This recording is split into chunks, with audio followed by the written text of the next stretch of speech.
oui, vas-y. Moi, je suis pas. Vas-y. Allez, viens avec moi. Ah,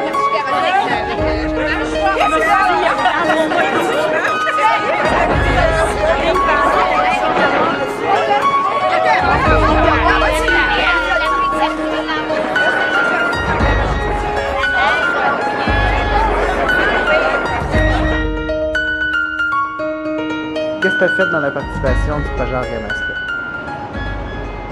J'ai fait la partie du visage de la femme rivière qui crie.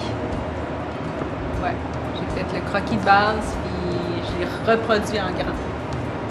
Ça m'apporte plein de choses. Ça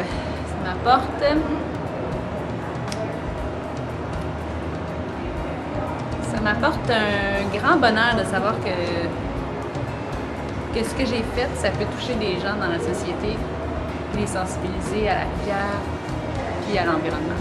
Ça, c'est la première chose. Et la deuxième chose, ça apporte à mon besoin de créer.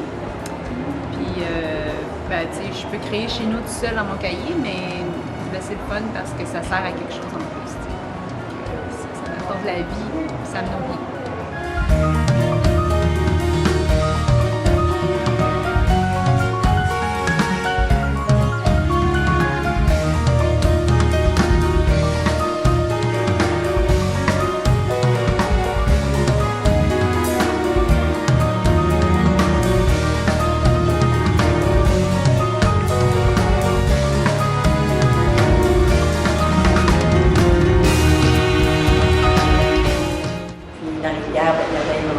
À ce moment-là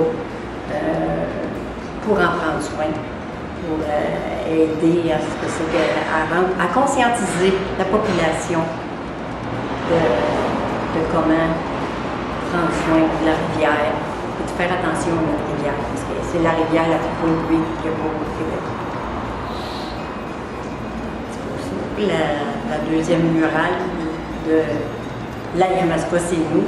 Eh bien, c'est pour donner justement comment la population, par des gestes simples, peut prendre soin de la rivière.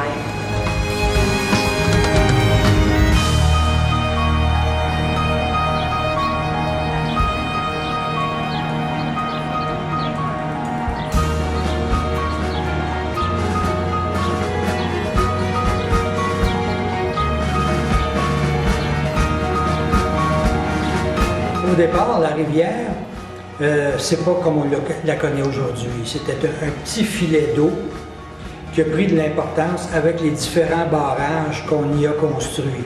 Ce qui veut dire à ce moment-là que le lac Boivin était inexistant. C'était la petite rivière avec des marécages chaque côté. Le lac Boivin, tel qu'on le connaît aujourd'hui, a commencé dans la fin des années 1940, début 50, et ça s'est concrétisé vers 1964-65, et c'est là qu'on l'a appelé le lac Boivin. Il y a beaucoup d'activités, du moins à Grenby, ici, qui se font pour sensibiliser les gens à ne pas se servir de la rivière comme un dépotoir.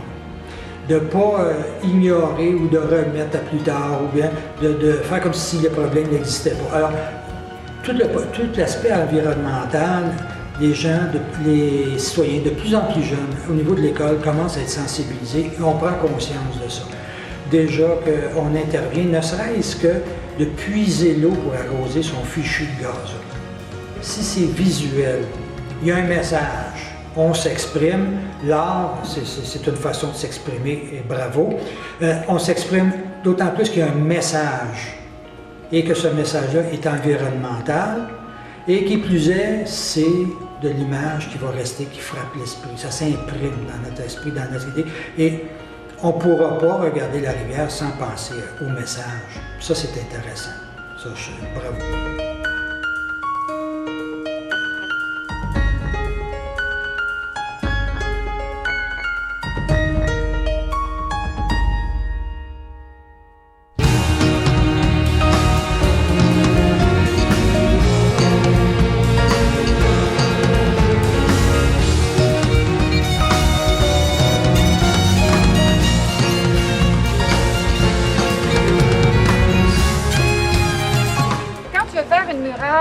va parler de la rivière, quoi de mieux qu'une station de pompage? Hein?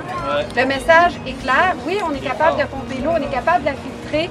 Mais si ce que ça veut dire, là, c'est que les grenouilles, les tortues, les canards, puis tous ceux qui vivent de l'eau de la rivière, eux autres, ils n'ont pas l'eau filtrée. Ils ont la vraie eau. Okay? Donc, on sait aussi qu'on a une capacité limite de filtrer l'eau. Donc, un jour ou l'autre, il faudra faire attention à ces cours d'eau-là qui nous permettent d'être en vie. Moi, l'art, c'est esthétique.